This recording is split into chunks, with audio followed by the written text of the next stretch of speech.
Në zgjedhjet e 11 majit, për ta rikujtuar për të gjithë ata që janë në zonën e komfortit të tratis, Partia Demokratike ka humbur më thellë se sa në vitin e mbrapsht 1997. Kudo ku ka pasur njerëz që nuk kanë mbajtur përgjegjësi për rezultatet, humbjet kanë qenë edhe më të thella. Ka humbsa që bëhen deputet që nga viti 96 në mënyrë seriale duke humbur çdo palëzjedhje përballë kundërshtarit politik. Ne ndërkohë kemi dhe raste suksesi, edhe fitore, edhe në zona të majta që prej 20 vitesh Partia Demokratike nuk ishte fituar, siç ishte rasti i Kruj Fushkrujës, dhe ato duhen marrë si modele. Pa kemi folur në njërin e për këto, për t'i marrë si shembuj, për t'i promovuar, për t'i zgjedhur se si janë fitues ata, ashtu të zgjedhim edhe në zonat e tjera.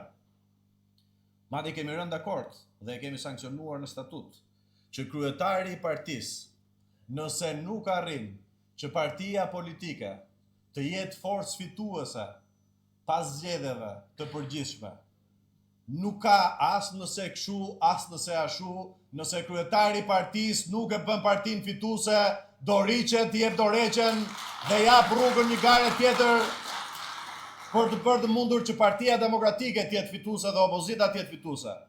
Po këta nuk duan ta lejojnë as garën.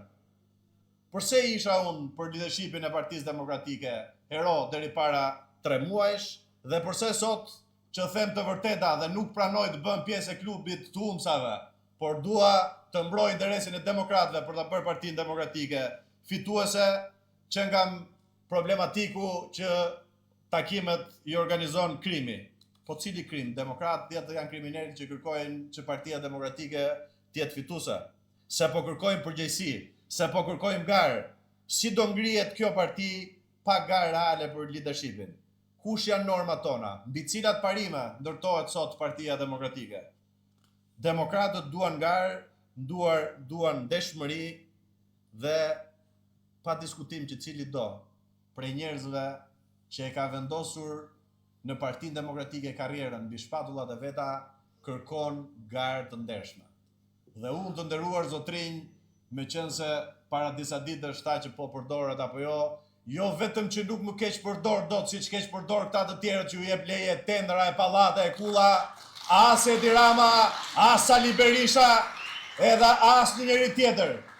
Unë them atë që mendoj, atë që është më e mira për demokratët, atë që demokratët tanë në mban Shqipërisë po e kërkojnë prej vitesh, që Partia Demokratike të jetë fituese, fituese, fituese. Sepse nëse kundërshtarin e zgjedh, po e pyes drejt për drejt doktorin, me kë do të kandidosh në prill? Doktor, me veten. Sepse vetëm konkurenca e sjell para një parti politike e bën atë të jetë dhe të mbaj përgjegjësi para demokratëve dhe para shoqërisë dhe e bën të detyrueshme për secilin prej funksionarëve të partisë që ta vendosi të gjithë fokusin e vet dhe energjinë e vet tek interesi i qytetarëve dhe jo tek interesa personal. Çfarë është kjo papërgjegjshmëri para demokratëve dhe para shqiptarëve? Njerëzit duan ndryshimin, ndërsa leadershipi i mban zvarr me revolucione imagjinare dhe me qeveri imagjinare.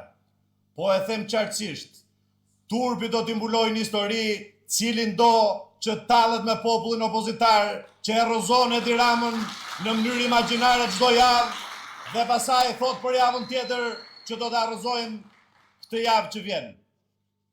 Miq, rotacioni nuk është një slogan. Rotacioni është një nevojë kombëtare, sepse çdo pushtet që zgjat korruptohet siç po ndodh dhe ka ndodhur dhe me qeverinë e korruptuar të Edi Ramës. Çdo pushtet që nuk sfidohet degeneron, qoftë pushtet qeveritar siç është ky Edi Ramës, apo qoftë pushteti të qenit në opozit me rrogë, me privilegje dhe pa sakrifica. Çdo pushtet që nuk ndryshon e shkatron shpresën.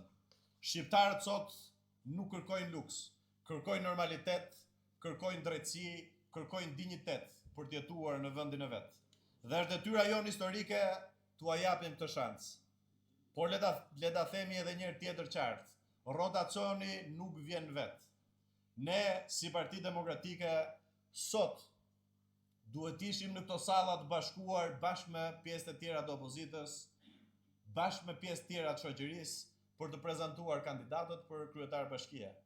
Një vit nga sot ne do të jemi në fushat elektorale dhe sot e kësaj dite Partia Demokratike fatkeqësisht 2 muaj më parë tha nuk do të ulemi me Edi Ramën, sot është ulur me Edi Ramën dhe nuk je pasi alternativë se si do të jetë reforma territoriale, se cilët janë kandidatët tanë, se si do të përziten kandidatët e Partisë Demokratike për të dhënë mundësinë qytetarëve që të njihen me kandidatët për kryebashkiak të Partisë Demokratike dhe të opozitës, por edhe për të dhënë mundësi të gjithë kandidatëve tanë në anë mban Shqipërisë që të shkojnë, të japin propozimet e tyre, alternativën e tyre, ekipin e tyre për të bërë Partinë Demokratike fitues në zgjedhje.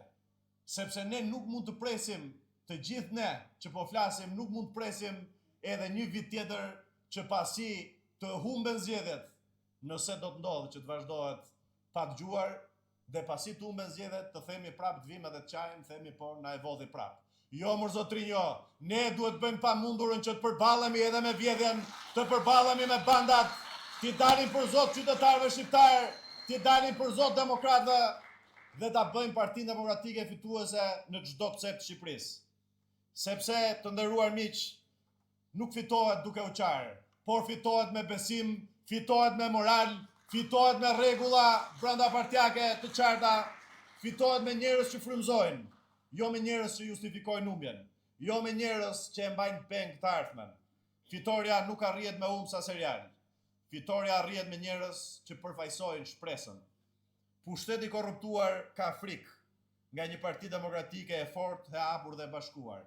Edi Rama dhe Partia Socialiste e do Partinë Demokratike fiks siç është sot, për të bërë si lider global dhe të vijë vërdall në përbot, dhe ndërkohë në Shqipëri të lerë këta që korruptohen për Edi Ramën, për llogaritë e Edi Ramës, dhe që jep Shqipërinë në 2-3 duar për ta komanduar, për të ndarë si plaçk lufta. Dhe pikërisht ne duhet të bëjmë të kundërtën. Të bashkohemi, të hapemi, të ftojmë njerëz të rinj në Partinë Demokratike, sepse Shqipëria, të nderuar miq, është në një udhkryq. Nga njëra anë kemi një rrugë që të çon drejt vazhdimit të këtij sistemi të korruptuar deri në palc, nga ana tjetër rruga që na çon drejt ndryshimit dhe frymarrjes së re që e ka të domosdoshme Shqipëria.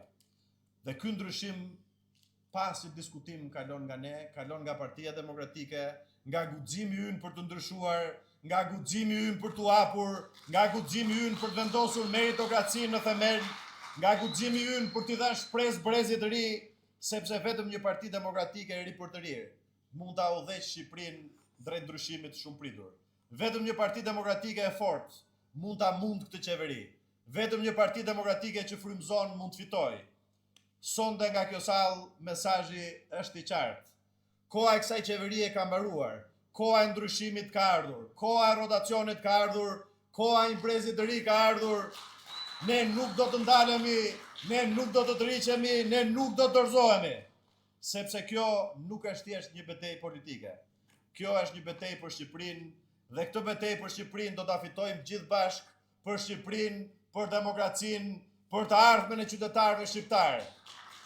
Dhe për ta përmbyllur, të nderuar miq, dua që t'ju ftoj që të premten në datë 20 shkurt të gjithë bashkë të shkojmë përsëri në protestë, pavarësisht se qytetarët shqiptarë dhe demokratët janë përgjigjur Partisë Demokratike në çdo protestë që ka kërkuar, po leadershipi i Partisë Demokratike nuk po e di se çfarë të bëjë me pakënaqësinë e njerëzve që dalin përpara kryeministrisë për të larguar dhe për të rrëzuar Edi Ramën.